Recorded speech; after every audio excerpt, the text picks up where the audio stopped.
Welcome, everyone. Thank you so much for joining us today. My name is Amy Sam. I am the Health Education Project Specialist at the Maxwell and Eleanor Blum Patient Family Learning Center at Mass General Hospital. Today's program is a special collaboration between the Blum Center and Mass General Cancer Center.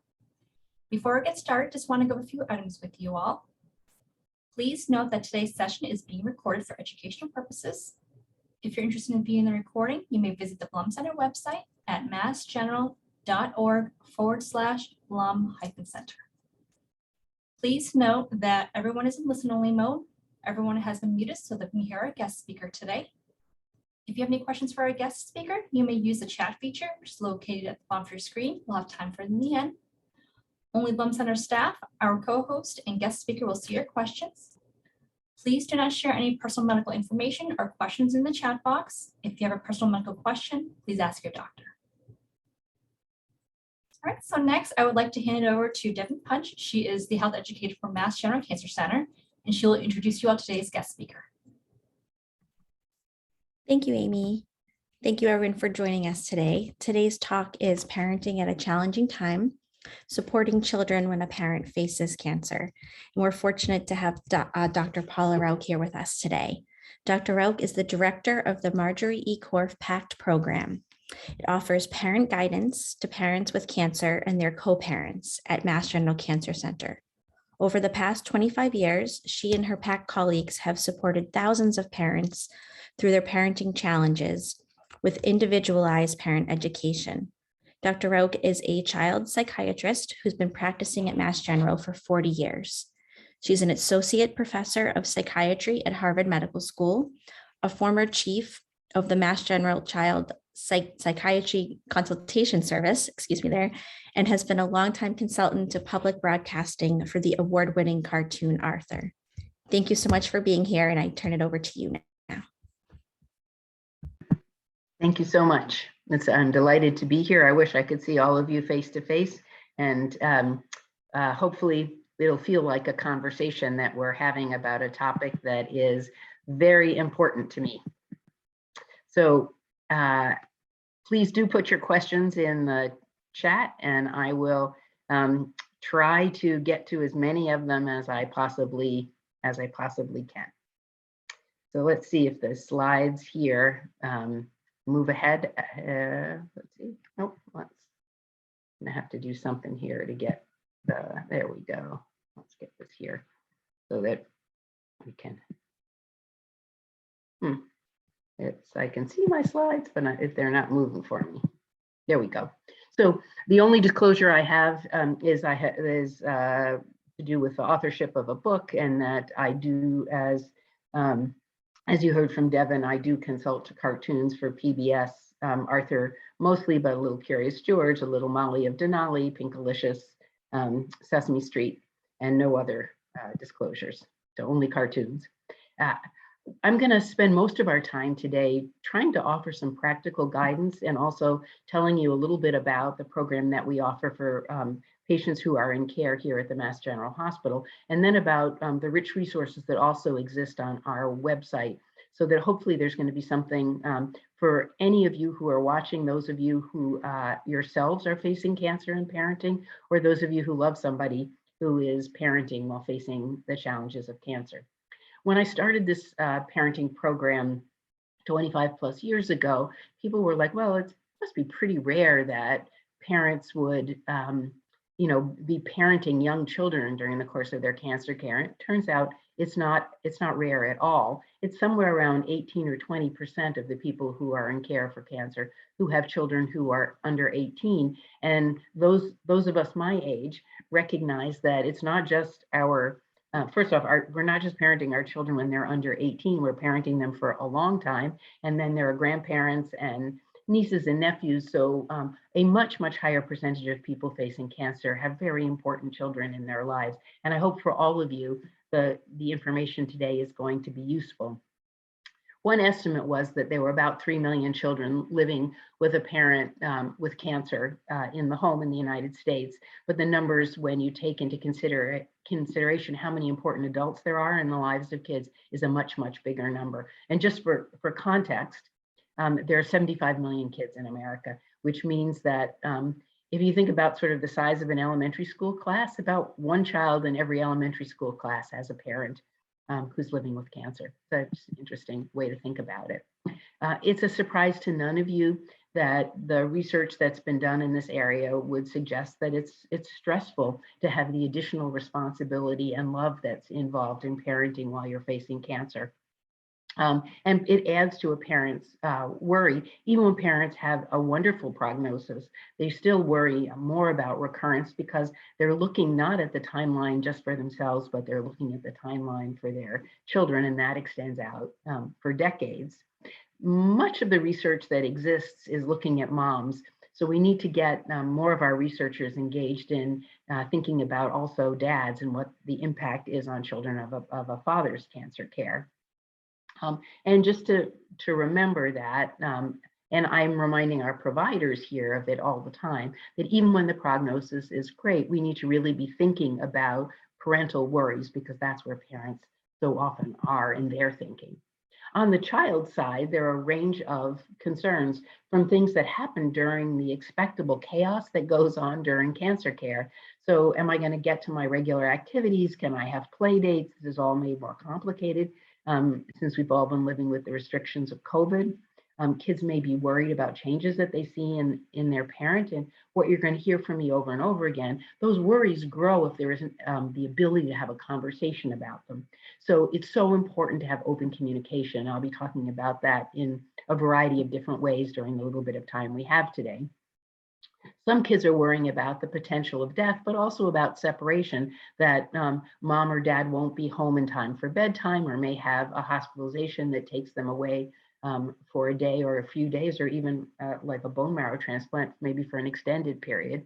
And some kids will worry about their own risk for cancer, in part because there may be genetic risk that actually is involved in the cancer, and sometimes just because of identification. So if a child sees that a parent has cancer, especially a young child, or even an elementary school child, they may just assume if the parent has cancer, well, they will, or they may say, if I'm a girl and my mom has cancer, of course I'll have cancer, but my brother won't.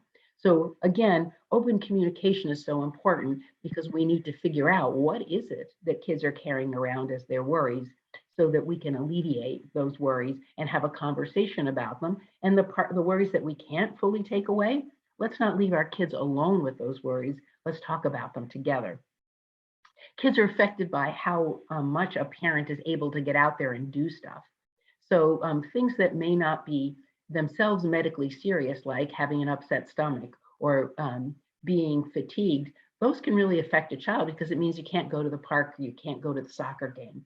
So I often encourage the families that I work with to think about talking with their medical team about excellent symptom management. They may even want to work with the palliative care team to really address pain, fatigue, nausea, diarrhea, things that interfere with getting out there and spending time with your child. It also matters how the other parenting adults are doing. So if that other parent, or other parents or grandparents or aunts and uncles, best friends who are sharing in the parenting, are themselves exhausted, are depressed, have other issues going on, that can really affect kids too. So everyone needs to focus on self-care. One of the best things that a caring adult in the life of a child can do is to care for themselves and seek help to make sure their own mood and their own physical health is as good as it can be. Parental depression or anxiety affects families. It does in the context of an illness and not. So again, it's another pitch for getting help for yourself. And the evidence is that interventions, particularly ones that are sort of education for kids, that's psychologically informed, helping parents to be more tuned into their kids, those things actually really do help. And that's what we do in our program. What we hear from many parents, and what the data suggests from research, is that some of the scariest questions for parents are questions about death. Again, even if the parent's prognosis is excellent. So we will always talk with parents about what you might say. The doctors are not expecting me to die from this cancer, where they're focused on making the cancer go all the way away, or they're focused on keeping the cancer as small as possible, or in as few places as possible, where whatever the focus is of treatment for you. And then practical things like who's going to pick you up from the bus and who'll be there at bedtime and what's for dinner tonight. Those things are important for kids to hear about because in the setting of uncertainty, which definitely accompanies all the disruptions that come with cancer, it's really important to know what you can count on and what's coming next. And those are the easier things to talk about. And some of the emotional things may be harder. And I'll get to that in a little bit of some ways to talk with kids about feelings. And honestly, I think that's good parenting, whether a parent has cancer or not. We really need to help our kids to have sort of emotion literacy. And just like they can read a book, we want them to be able to read emotions, know their own, know emotions from others, and be able to talk about them. Across all kinds of research that people have done, even though kids, children and teenagers get upset when they get bad news, it doesn't mean they don't want to hear it. There's a way in which it feels like you're somebody who's important in a family if people share things with you directly. So we encourage families to talk directly with their kids, to name the cancer, to let a child, even as young as 3, know what it is that is going on in the family. Where you go from naming it to talking about it, explaining it, well, that needs to be age appropriate. But just naming it, that really from the beginning of talking, for the youngest kids, naming it means that it differentiates it from their earache or their sore throat. And when a parent says, well, I'm just sick, a child may think, wow, next time I get a sore throat, I'm going to lose my hair too. So it's a way of differentiating things. And then we hear in studies and from adults who lost parents to cancer early in life, in our own study, that bereaved children wish that they'd been told about the parents approaching death. They needed more time or they didn't quite understand it. And again, hard as it is, they do want to be included and have a chance to process that with the parent that they love. Let's move on to talking about like what resilience. We hear this all the time. What exactly is resilience? So resilience isn't a trait, isn't the ability to manage everything. It's not like being sort of turbocharged in all situations. It's being able to cope with difficulties and continue to stay on developmental track. And there's some things that tend to help kids across lots of different kinds of challenges. Kids manage best if they have a positive temperament, if they're more sociable, if they're flexible, easygoing, they get on better with other kids. But since temperament is kind of a way of being in grown-ups as well as in kids, it's not so easy to change that. So we tend to focus on the things that we have the most ability to change. And one of those is children cope well when they are surrounded by warmth, a primary caregiver, somebody who knows them well and is tuned into what the challenges are and wanting to understand what it feels like from the child's perspective. That's a big focus of our program, which is really parent education focused. And then kids rely a lot on the social support from their community. That could be school, that could be your church community, your neighborhood, but all the caring adults.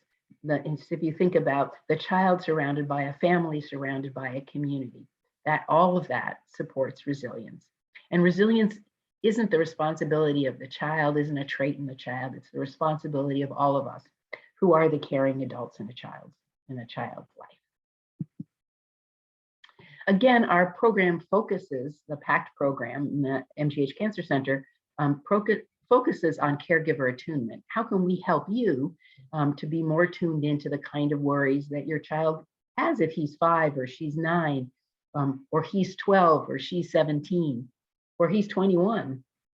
Parents know their children well, so they are the experts on their own children. And it's great for us to be able to partner with parents to support kids. And parents have the long relationship, both going back in time and going forward in time. So when they build up some new skills, new tools on their belt, they get to take those forward, and it's so great for kids. And also, parents are uniquely positioned to be an advocate for children for social support in the communities. They know who that coach is. They know who is a best friend who has a pretty awesome mom who might be a great helper, or an aunt or a cousin or someone else that could be especially helpful. This slide is just another way in color to talk about the same thing, that a child experiences a parent's illness through the lens of her stage of development, her temperament, And whatever her individual challenges are, does she have ADD? Does she have asthma? Does he have autism? Whatever those challenges may be, and strengths too, for that matter. And then the family capacities. How well does the family hang together? Are the parents tuned into the kids? How much stress is a family going through? Cancer care is an enormous stress on families, both emotionally and economically, and that affects kids. How could it be otherwise? And then what is the community that the child and family are embedded in? And how can they be mobilized to be helpful? I'm going to talk about now, shifting gears here to some lessons learned. I'm going to ask you to ask yourself 5 questions. What have you told your child about your cancer? And push yourself a little bit. What words have you used? The actual words? Now think about how your child has faced other transitions. Maybe the first day of first grade when you moved, if you went on a trip. Maybe they stayed over at with cousins or at a grandparent. How did they manage those things? Those other transitions, they help inform you about your child's temperamental style and give you some ideas about what helps and makes it harder for your child in the context of the expectable disruptions that come along with cancer care. Think about if you have any specific worries. What are they? And like, who are your go-to people? Who do you go to when you have a worry? I know that there were people when my children were young who I thought were awesome parents, and I would ask them questions. How old should a child be when they ride the bus? How about doing homework with music on? Those are little things, but I kind of knew who I trusted in that parenting group. And I would certainly go to somebody different about a financial question or a health question. So think about who the right go-to people are that can help you and think out loud with you. Might be your co-parent, or it might be a few other people. And count us amongst those people and our resources amongst those resources too. Just as important as the things that have worked are things that you know haven't worked well. So check in with yourself about what's been helpful and what's been unhelpful, and see if you can plan ahead based on what you've learned so far. If there are some questions and conversations that you're particularly afraid of having, those are good ones to talk with a trusted other parent, a counselor, a member of our team with. And if you and your co-parent, or even if it's not your co-parent, it might be your parent who might be helping you with childcare, or not in sync, that out of sync challenge is something to talk about with us and with others. So here are 3 key areas that support childhood coping. Particularly when things are uncertain, it is really helpful to maintain a child's normal routine as best as you can. Don't drive yourself crazy by being unable to keep things perfect. My grandmother used to say, if you want perfect, look it up in the dictionary, because it's the only place you'll ever find it. Do your best to keep things as normal and on routine as possible, and accept that there'll be some things that won't be usual, and talk about those things. So prepare your child for the things that aren't going to be as usual. And if there's some things that there's wiggle room in that you could do one way or could do another way, again, check in with your child and see how they might like it best. There's a choice about who could pick them up from the bus, give them that choice. If there isn't, don't give a choice that you can't fulfill. That's always true in parenting.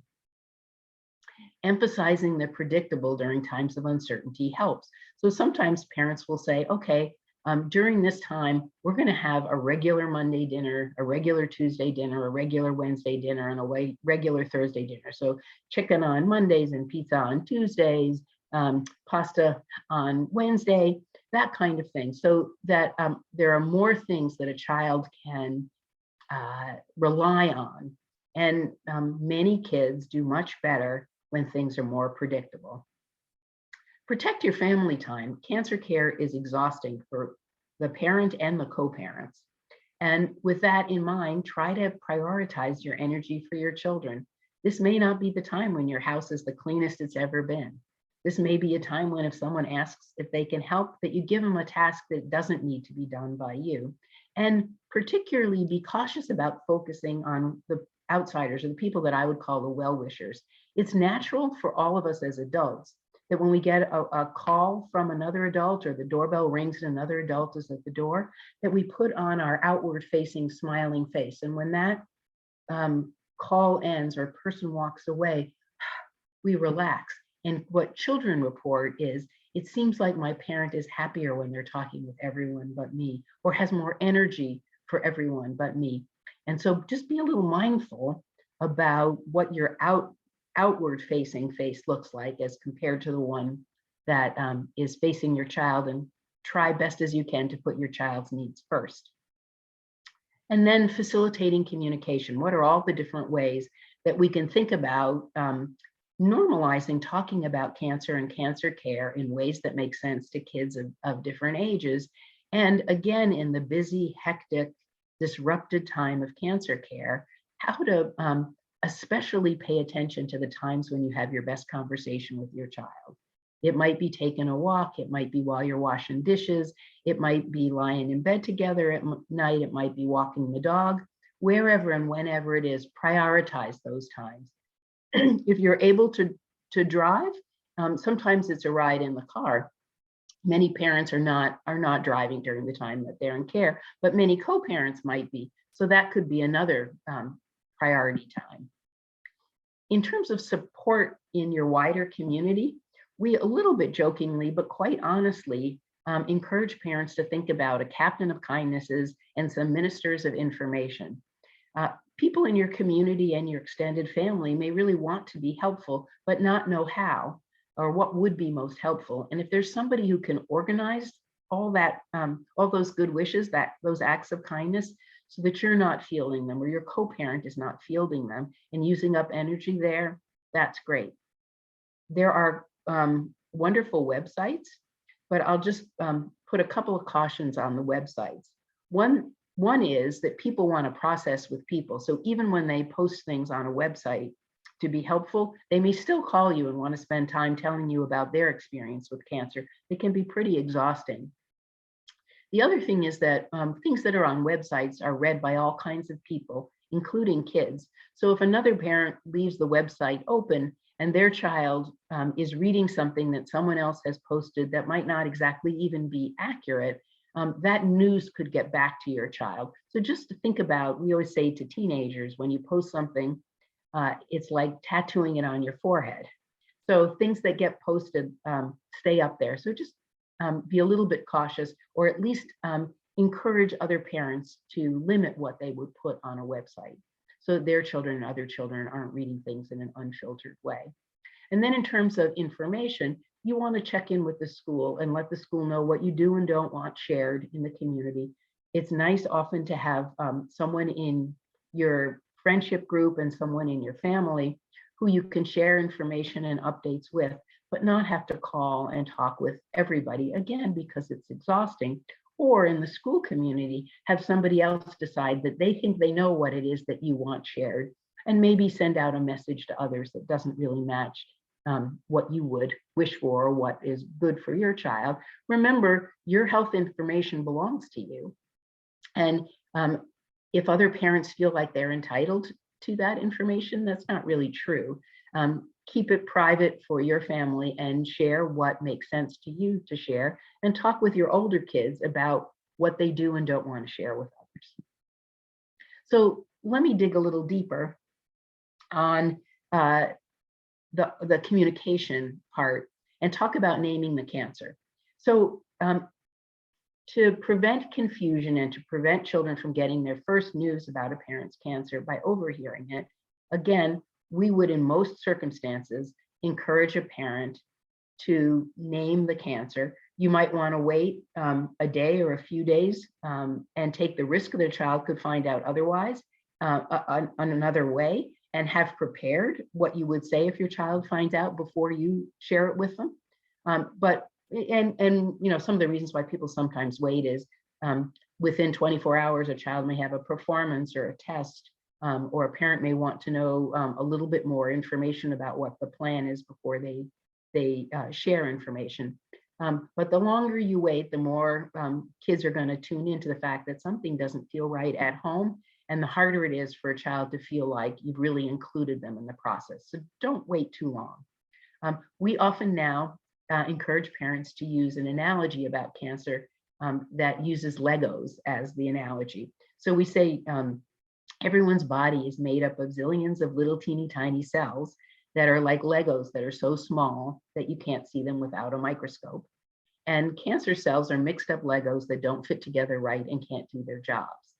And for kids who are a little bit older, cells, unlike Legos, need to copy themselves. That's how come when you fall and hurt yourself, your scab heals and all kinds, and your hair grows, the cells at different rates reproduce themselves and make new cells at just the right rate. Part of what's mixed up about cancer cells is they have a broken on-off switch and they make themselves too fast. So chemotherapy and radiation therapy are ways to fix the on-off switch that's broken on cancer cells. We also use another analogy that, and because many parents will say, well, I don't really want to use the word cancer because my child knows a grandparent who died of cancer, or someone in their class who had a cancer, or someone on our street that had a cancer. And so it's important to be able to say that all cancers are different. Cancers start in different places in people's bodies. And just like there are different breeds of dogs, and if you knew that your next door neighbor was getting a new dog, you wouldn't know if they were getting a Great Dane or a Chihuahua. You wouldn't know whether it was a friendly golden retriever or whether it was a kind of fierce Doberman.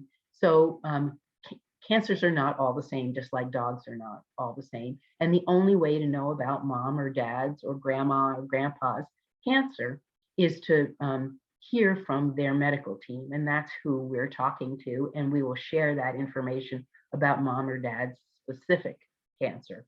For older kids who use the web and may be going to Google or to Siri or Alexa to ask about the prognosis of a cancer, with those kids, we say research tells you about lots and lots and lots of people and what worked for lots and lots and lots of people in the past, but not about the one person in our family and not about the future.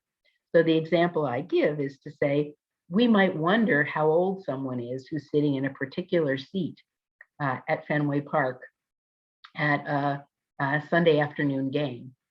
But and the average age of everybody in Fenway Park, I don't know, but it averages to 37.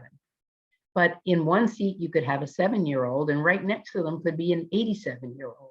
So when you want to know about one person, a big group of data doesn't help with that. Again, what the doctors are going to be doing and the medical team is going to be doing is doing tests at a regular time to see, oh, have we been able to turn the off switch off? Did the surgery that was done take away all the cancer? And they'll be able to answer about the one person in the one seat, which is our family member who we most want to hear about. When kids ask questions, you want to try to really understand their question. It helps all of us actually to have that process go on out loud. So what got you wondering about that question? It's a really good question. I want to think about it. What did somebody say something? Did you hear something, notice something? Help a child to think about what their real question is. That may come up at those special times when your child is most likely to talk, that walk with the dog, washing dishes, bedtime. And remember that questions don't need to be answered immediately. You can go, I really want to think about that, or I want to talk to somebody else. Maybe that's somebody at your church, or maybe that's somebody at the hospital. Good questions deserve good answers. And it's a good life skill to know that you should ask your questions and make sure that there's time to get them answered in the best way. I talked before about the importance of what I call emotional literacy. It's helpful to talk to kids about how our emotions come in waves, and that even when nothing has changed, mom or dad or grandma might have a wave and feel more sad. And then you have to let those emotional waves run through you, and there'll be another wave on the other side. If your child has ever jumped with the waves of the ocean, they will know that if you dig your toes into the sand and try to block yourself against the waves knock you over. You jump with the waves, they run through you and up onto the shore, and then there's a lull, and then another wave comes. There are some times when a parent is having a wave and sometimes when a child is having a wave. Talking about big emotions, so you're not afraid of them, but also that they come and go, helps kids and parents to ride the waves and live with the inevitable emotions that come with uncertainty. When you decide when and what and how to talk to your child, you make the best guess that you can under the circumstances and knowing your child, and make sure that your child knows that you made the decision that you did, not because you forgot about them, but because you thought this would be the most helpful. So loving guess first, and then afterwards, next day, a few days later, talk with your child about it. Do they wish that you had told them sooner? Do they wish that you would have waited longer? Especially for older kids, think about the kids who are away at camp or away at college. They may really want to talk with you about what the best communication plan is for them.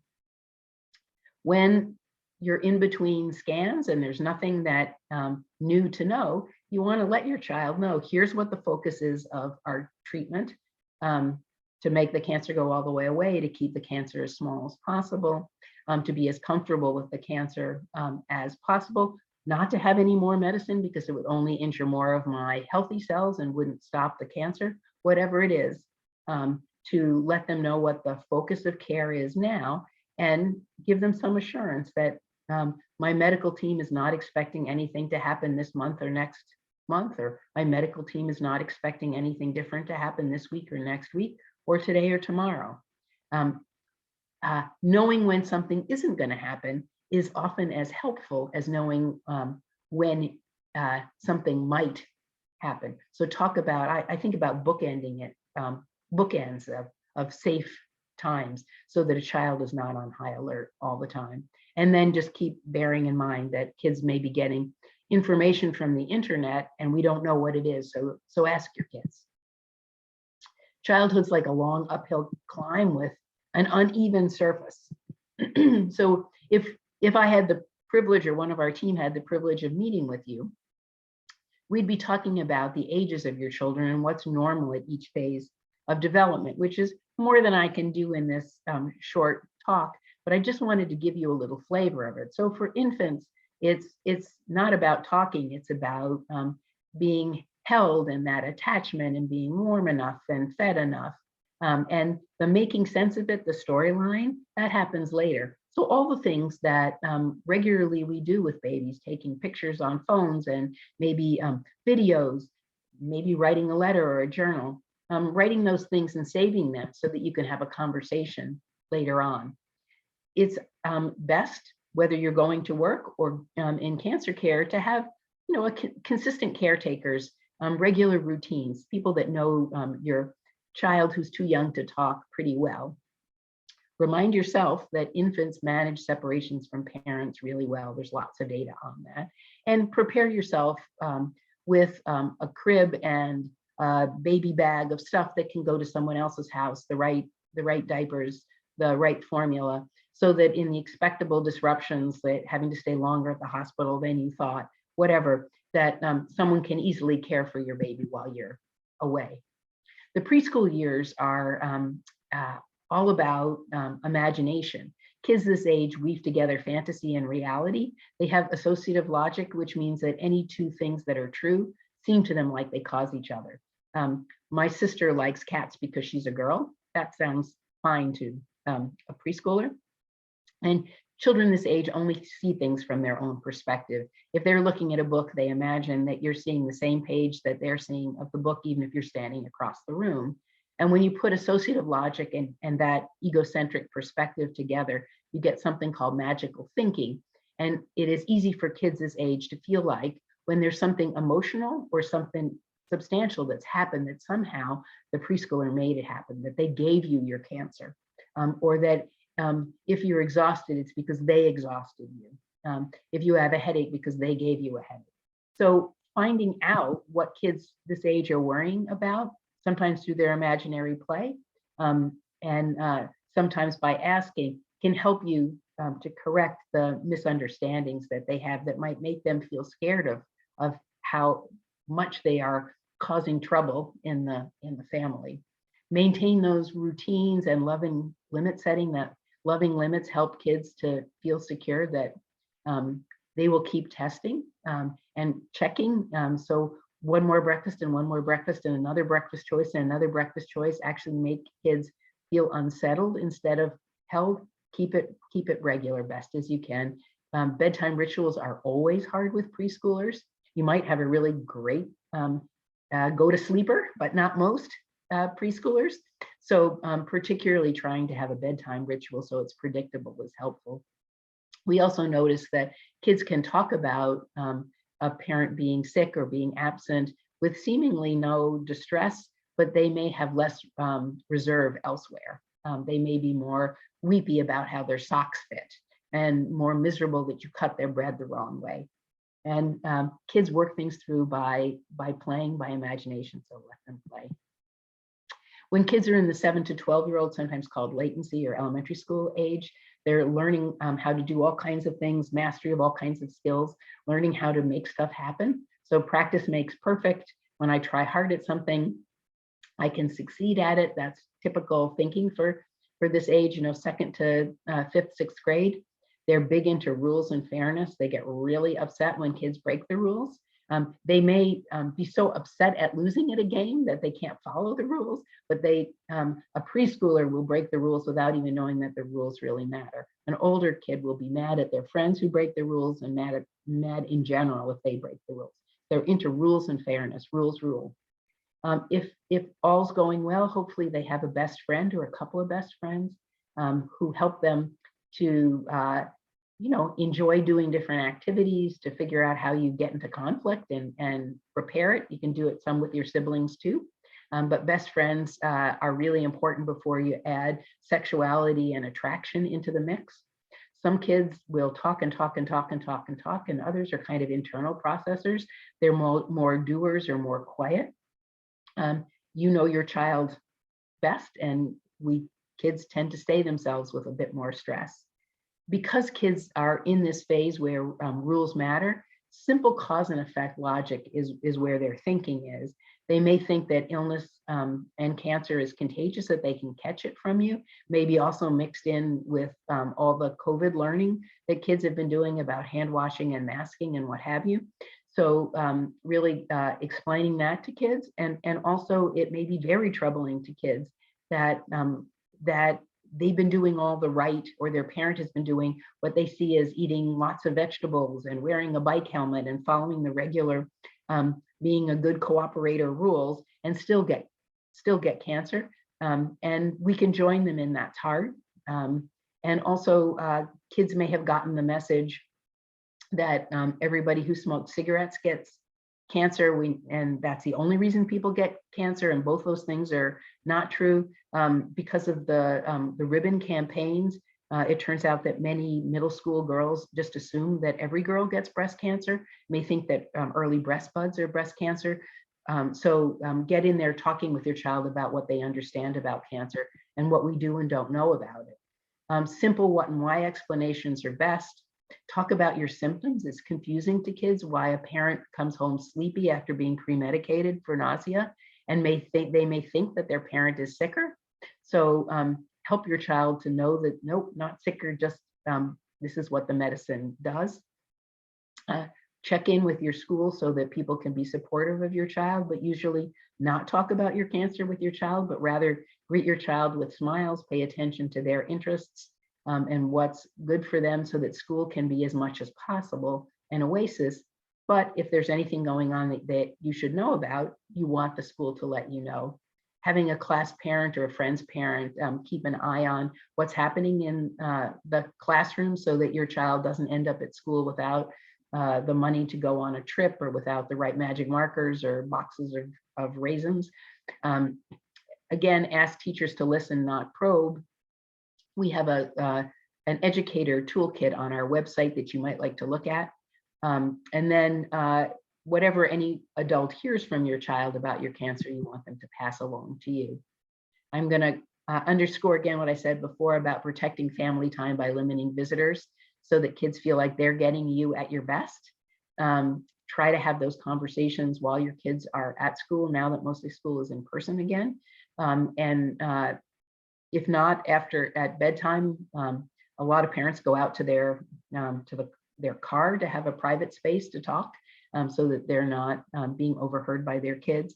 And then it's nice to pick either a Friday or maybe a Sunday to have a weekly check-in with your elementary school age child, so they can share with you their successes and their challenges of the week, so that they know that you're still interested, and that that you're not so distracted by care. For teenagers, they have abstract thinking. They can think about thoughts. What they understand and how they behave are really different. So the wish that a teenager who's never done the dishes is going to walk in and go, whoa, I think I'll run the dishwasher and throw in a load of laundry. It just doesn't happen. They get more self-absorbed. Teenagers should be expected to be moody and messy. It's also common for them to confide in non-parental adults. So a favorite coach, teacher, parent, older cousin, take advantage of those quality adults. And don't feel bad if your child has a more conflicted relationship with you. That is normal. There's a joke that at 16, everyone should move next door because everybody else's parents look better than your own. Be careful about assigning too many parenting roles to teenagers. Check in with them. Daughters may want to be caretakers, but also you want them to stay connected to their peer group. So it's always looking for balance with teenagers and supporting those relationships with the other adults. And sometimes because the brains of teenagers hear talking as yelling, it helps to have written schedules for chores and messages or texting rather than saying them. So remember, take out the garbage by 8. If you don't take the garbage out by 8, I'm going to be hassling you and you don't like it when I hassle you. Be attuned to signs of depression, substance abuse, risk-taking as you would be with any teenager. Be mindful that your teenager already has a coping strategy and you want to lean into what helps them to cope. And then help them by talking together about the complexity of finding balance. Are you hearing too much or too little? Are we having you at home too much or away too much? Are we asking more of you than your sister or your brother? And then with young adults, for sure, parenting doesn't stop at 18, for that matter, at 21. But older adolescents and young adults need a longer time frame. So talk with them about treatment, about expectations.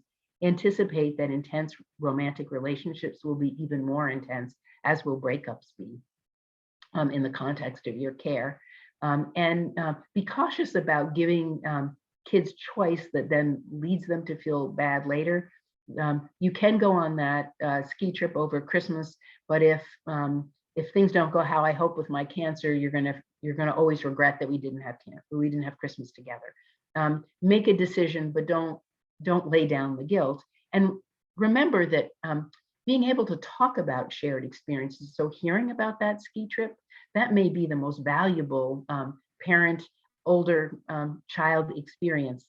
It becomes real that your child can talk to you about their freshman year of college or their first job. So don't imagine that the only valuable time, parent-child, parent-adolescent time, is face-to-face. It's also talking about it and processing it afterwards. And remind children of all ages that it's never disloyal to do well. Feel good. So bottom line, a parental cancer can be a challenge, always is a challenge really, but it doesn't have to be a trauma. Challenges are hard things that happen in feeling connected, faced with the support of connected, caring others. They build life skills. They result in greater self-confidence. Age-appropriate frustrations and disappointments build confidence. But trauma is the experience of something hard, adverse, alone, feeling alone, isolated, helpless, hopeless. And that leaves someone feeling afraid and insecure and unable to cope with future things. So this attunement, this kind of communication that we're talking about, this helps your child to feel like you're in it together. You're learning what this means together. It's the first time you've gone through it too. And it can be a challenge that builds skills in your child, and your child can thrive on the other side. You'll find lots of resources at our website. I encourage you to write down the web address, the mghpac.org, and you'll see all kinds of information there, literally hundreds of pages. As it turns out today, for some reason, the website was down. So give us a couple of days. I'm not sure why. And the website is translated. It's in English and in Spanish. But on this particular day, it wasn't working this morning. So we're on it to fix it. Here are a couple of other resources. We did a collaboration from the cartoon Arthur with Livestrong that's available from PBS Kids in English and in Spanish, talking to kids about when the cafeteria lady had cancer.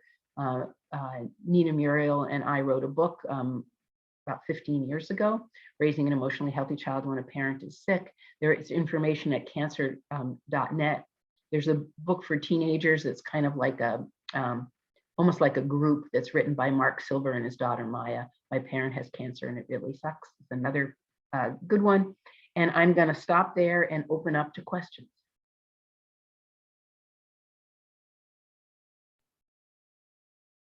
Thank you so much, Dr. Rauch. This is the breadth of everything you've included is wonderful, and the breakdown for different ages. I'm sure, hope everyone finds some value in that. We do have time for questions. So if you have something that hasn't been addressed, you can type it into the chat box. Taking a look here. If your child has phases where they are acting out because of the hard circumstance, how would you suggest best handling this? So I think it's nice to have someone that you can talk to, sort of process, okay, how does it usually unfold? What are the times that are hardest for my child? Is there anything that typically works? For very young children, the window of time that they can process in is small, but you can try to do some anticipating with them. So let's say it's a preschool. With a preschooler, you might say, I hope you're going to be a good cooperator so that we can do this fun thing in an hour or 2 hours. I hope you don't use up all my energy by doing kicking, because you need to be the boss of your hands and feet so that we can play with the bath crayons in the bathtub tonight, or we can have an extra story, or we can have a special frozen yogurt treat after dinner. So look for shorter term goals for the youngest kids. For kids a little older, you may be thinking about other kinds of rewards. We want kids to succeed, and kids succeed when they can.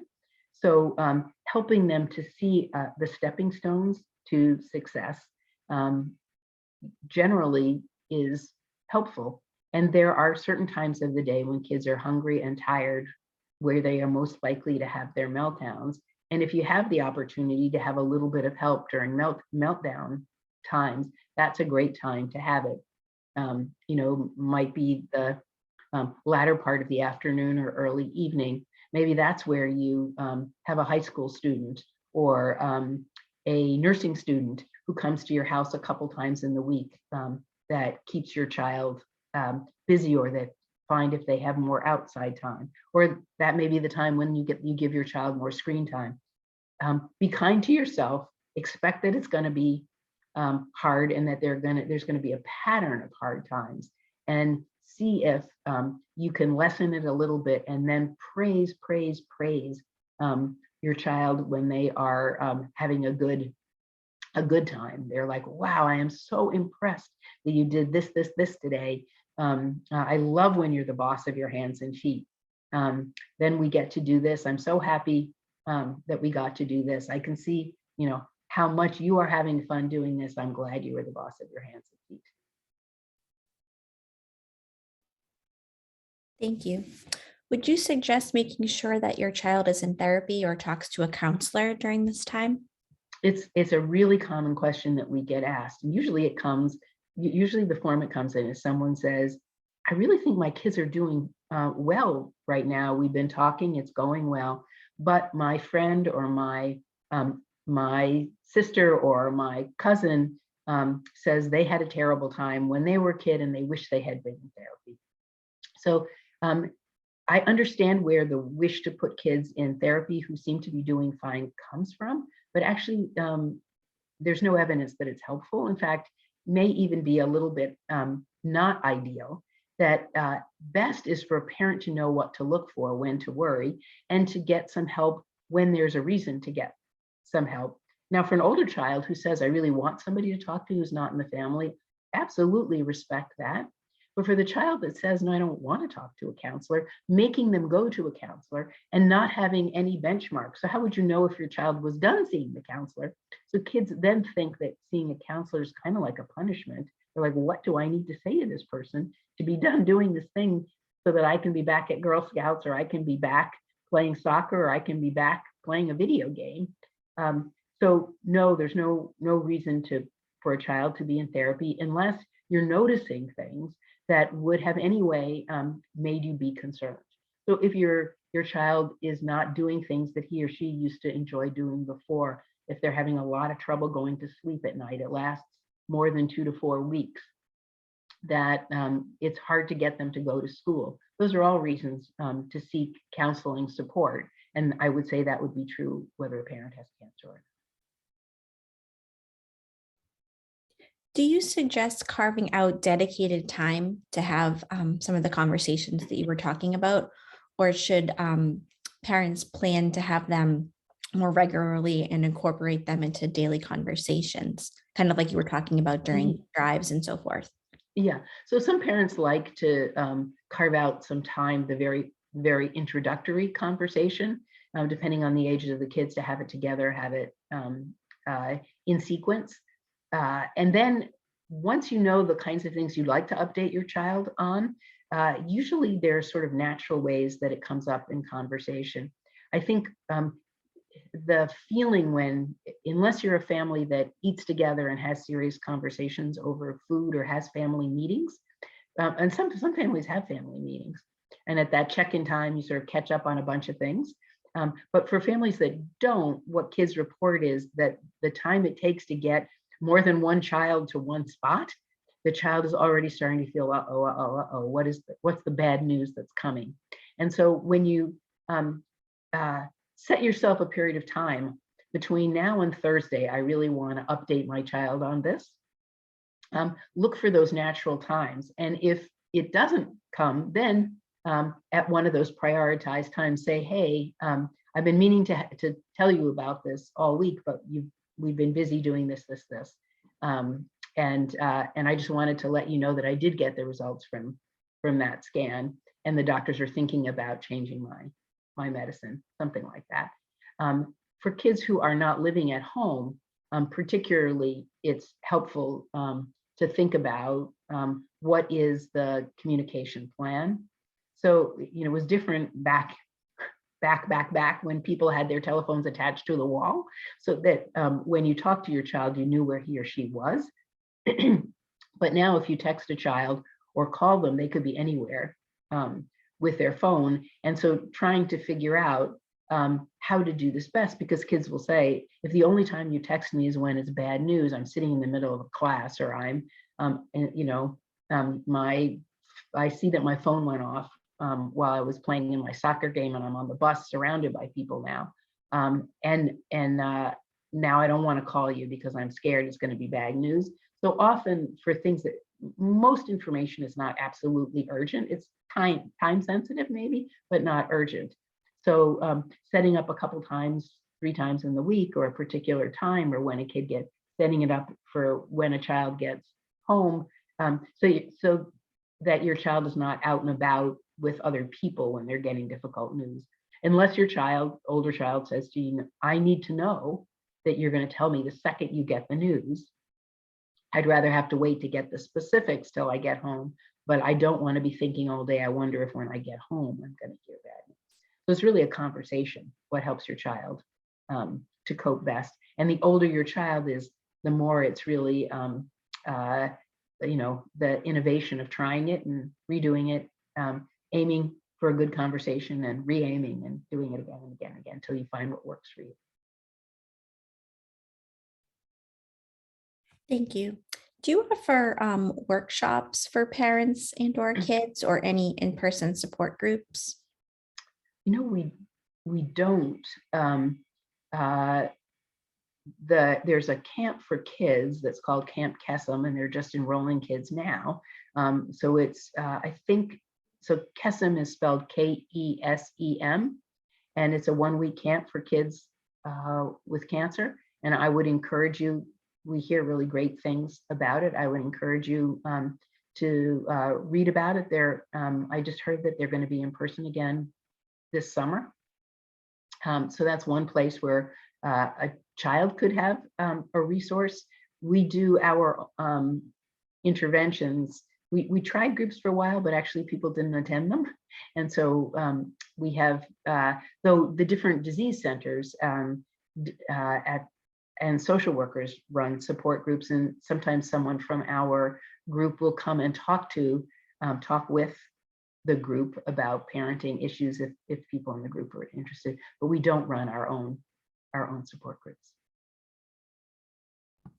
So for a parent who's being treated at the cancer center, how would they request a consultation from your team? Great. So you can call us at 617-724-7272, and someone from our team will get back in touch with you. We are currently still virtual, and so we do our interventions by phone and Zoom, and someone will get back to you Monday through Friday between 9 and 5 within a day of you calling us. Any member of your medical team can also contact us, and we do have an email address too, not for medical information, but just for scheduling, and that is mghpact@partners.org, and we would love to hear from you. And I'm just putting that mghpact@partners.org into the chat for everyone. Thank you. So we have a few more minutes if there are any more questions. And type them into the chat box. Someone was asking, I'd like my mom and my mother-in-law to learn about the information that you've provided today. Is there a place where they can learn about how to help our kids, and particularly about why being honest is so important? Yeah, so definitely send them to our website, the mghpact.org. You can start with the dozen lessons learned, which gives sort of the basics, but if they click deeper to parenting principles, and I would say go scoping around and find the things that will answer particularly the questions of members of your family. I think there often is a generational quality to this, that when grandparents were younger, that it felt that excluding kids from the conversation was protective, and many have not sort of gotten up to speed on the idea that excluding kids actually makes them feel like they're not important and leaves them to be raised by Siri and Alexa and other Google resources instead of having a warm conversation that helps you to know what your child's thinking about. But yes, go to our website and read it there. Under resources for parents, there's also a handout that goes into a bit more detail about the Legos that I talked about earlier, and some other ways to think about through the course of your treatment, ways to talk with your child, and read through that and see that might be good for your mom or your mother-in-law. Thank you. It looks like that is all the time that we have for today. I'd like to thank everyone for joining us. And thank you, Dr. Rauch, for being here and providing such wonderful information. For anyone that, if you know, may have missed this, or if you'd like to watch it back, this is being recorded and will be posted to the Blum website. Amy, could you just remind me what the exact URL is?